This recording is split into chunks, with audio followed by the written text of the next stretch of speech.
The Tulunids were a Mamluk dynasty of Turkic origin who were the first independent dynasty to rule Egypt, depending upon definition of independent.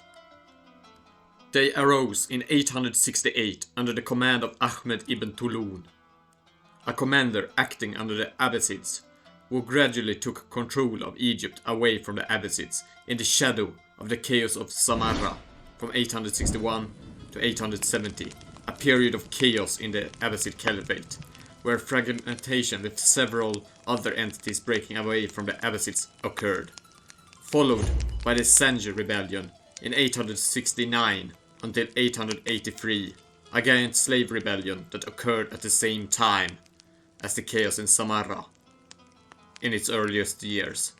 On the subject of slave rebellions, more specifically slave-soldier rebellions, Ahmed ibn Ṭūlūn was a member and commander of a Central Asian Turkish slave army, formed initially in Baghdad under Abbasid command, as it was common during this time to take Turkic slaves as slave soldiers, as a way to get soldiers during a period when the Abbasid Caliphate badly needed to have more soldiers. And as the nomad Turks in Central Asia were mostly non-Muslims and thus allowable to enslave, weaker than the Abbasids, and had a hard time uniting against slave raids from the south, from the Middle East going up into Central Asia. And the Turkic peoples made for great individual warriors too, and thus were perfect for enslavement, for military use. Hence, slaves of Turkic origin were pretty common in the Abbasid armies. And of course, soldiers being slaves don't make for very loyal soldiers all the time, as you are forced to fight for a master you might despise. And the Tulunids with Ahmed ibn Ṭūlūn are just an early example of pattern of repeating slave-soldier rebellions. Ahmed ibn Ṭūlūn was a central figure in just one of these early rebellions, or rather gradual takeover of power away from the Abbasids into a separate political entity in the area of Egypt and its surroundings. And Ahmed ibn Ṭūlūn managed to do this due to the fact that he allied himself with powerful Sunni mercantile and landowner groups in Egypt that stood in opposition to the Abbasids.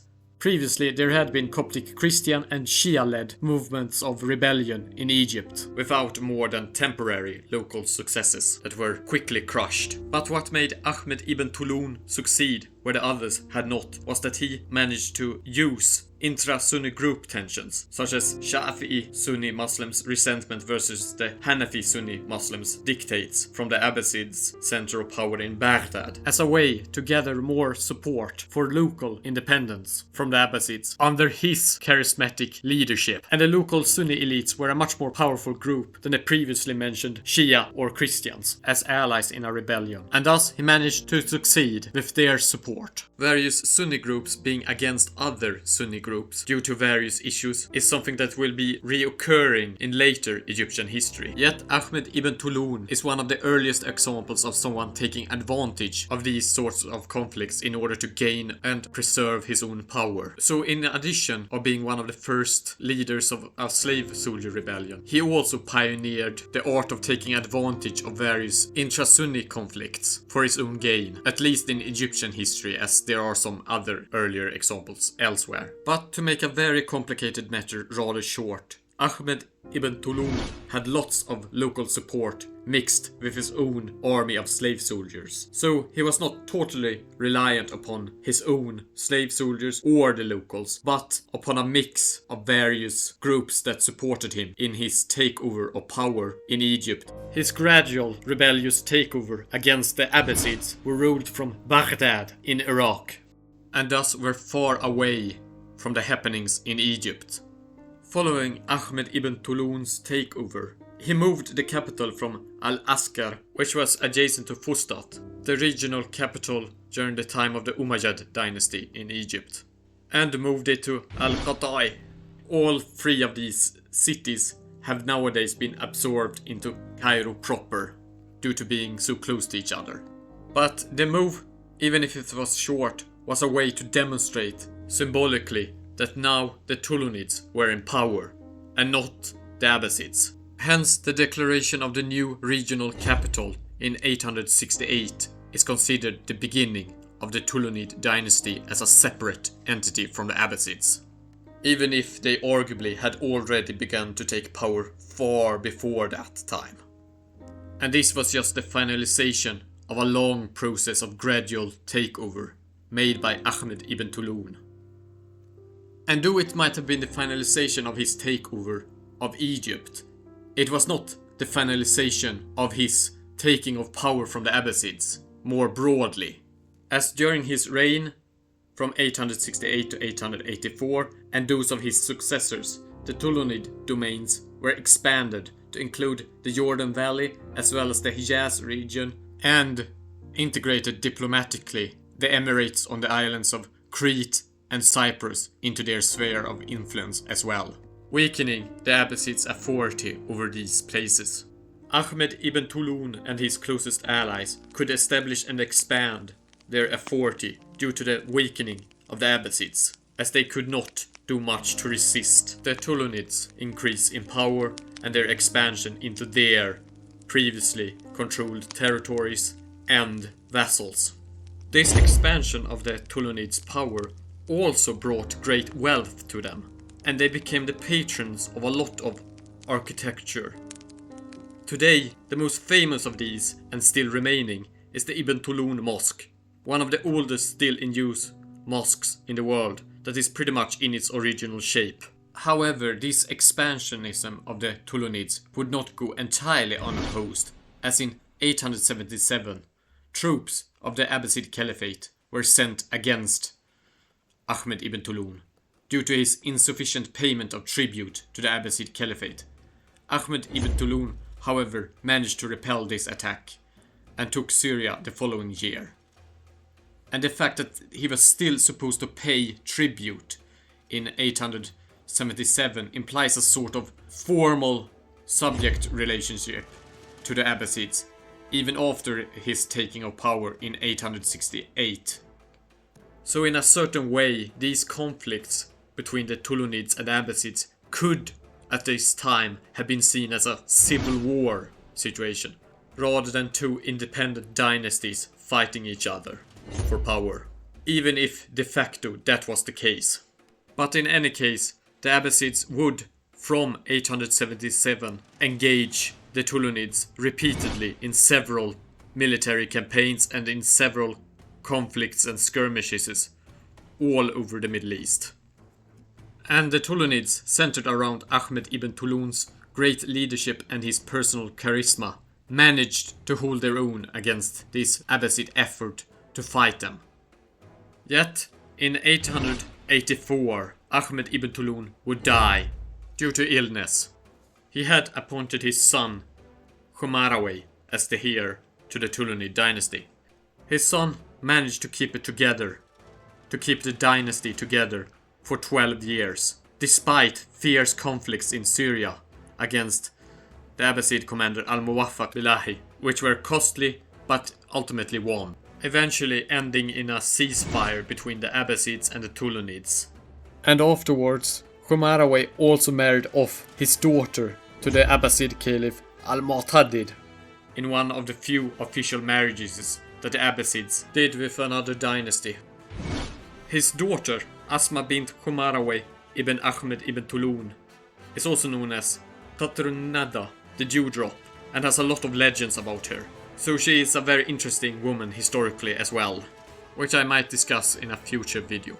Despite seemingly having stabilized the political situation of the Tulunids, Khumarawayh's position was not very stable, as during the wars against the Abbasids, he had become much more reliant on his Turkish and sub-Saharan slave soldiers, as he lacked his father's broad support to the same degree. Some of these slave soldiers were also newly gathered soldiers, also being of questionable loyalty as they had been forced into serving as soldiers against their will, being slaves and all.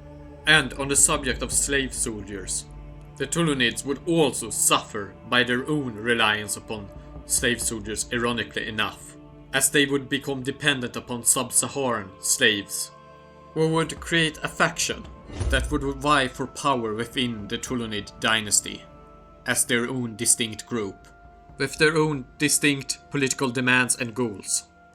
And to make matters even worse, many of the funds used to pay the paid soldiers of his armies and various projects were going down too during the reign of Khumarawayh, who despite these issues at least managed to keep the Tulunids in order as a political entity, balancing the various factions of local leaders, religious establishments, and various slave soldier factions in his games of power. The Tulunids were a powerful political entity, but only as long as it was centered around the strong, charismatic leadership of great leaders such as Ahmed ibn Ṭūlūn and, to somewhat of a lesser extent, his son Khumarawayh. After Khumarawayh, after his death in 896, when he was assassinated, due to the internal issues of the Tulunid dynasty, you would get a series of coups where various military factions within the Tulunid army would support and dispose of various Tulunid leaders. For example, Khumarawayh's son, Abu al-Asakir, was disposed the same year he came to power in 896, and his brother Harun, the second son of Khumarawayh that took power, was assassinated after 8 years of very unruly rule and repeating issues of local leaders declaring various sorts of localized independence and challenges to the Tulunid authority that he ignored, probably due to the fear of getting into conflicts with the various factions within the Tulunid domain that had at this point become uncontrollable. And some of these factions even joined the Abbasids when they later re-invaded. The Tulunids were too factionalistic and too dependent upon the personal charismatic leadership of individuals such as Ahmed ibn Ṭūlūn and Khumarawayh that were transient in their nature rather than upon stable institutions of power that could guarantee stability for a longer time and went beyond the individual leadership of individual persons that might not be around to ensure stability of the realm. Hence, the Tulunids became easy pickings once the Abbasids returned in force and the Tulunids were in disarray due to internal conflicts, as would be the case in 904 to 905 with the Abbasid reconquest of Egypt, which would bring the end of the Tulunid dynasty. A dynasty that had not managed to create stable institutions of power in order to maintain their rule beyond the charismatic leadership of Ahmed ibn Ṭūlūn and somewhat also of his son Khumarawayh. And when they were gone with their personal charisma and personal power, so was also what held the Tulunids together gone, resulting in great fragmentation of the Tulunid dynasty's realm, just as it had been part of the fragmentation of the Abbasids' realm as the first successful large-scale slave soldier rebellion, though it would not be the last in Middle Eastern history of large-scale slave soldier rebellions. Slave soldier rebellions will also be a recurring theme in later Egyptian history, but that will be for a later time. And this was the Tulunids, the first great slave soldier dynasty in Egypt. Post comments and questions and click the like button. I like it when you do these things. Please do subscribe as it would help the channel spread awareness about the humanities. اشتركوا بالقناة من فضلكم.